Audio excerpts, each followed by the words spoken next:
If we look at glucose, glucose is broken into two 3-carbon molecules. It's a 6-carbon molecule, glucose is, and it breaks down into two 3-carbon pyruvates, right?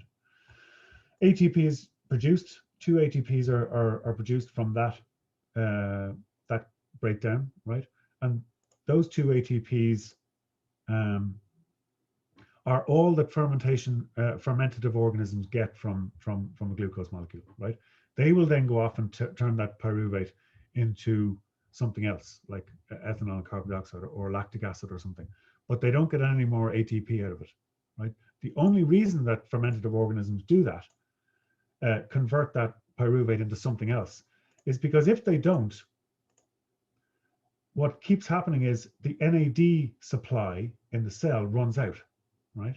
Because as well as the other thing, apart from ATP being formed during the breakdown of glucose into pyruvate, is that two NADH molecules are formed. Now, NADH carries electrons and protons, but we're interested in particularly in the electrons, really.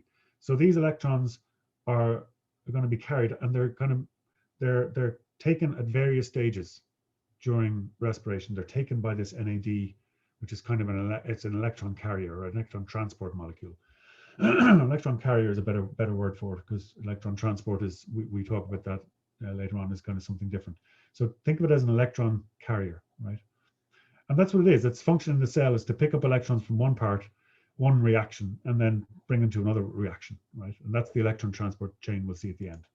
So each NADH that we see as we go through this, each NADH is carrying electrons to the electron transport chain, which is the thing that happens at the end of this whole process, okay?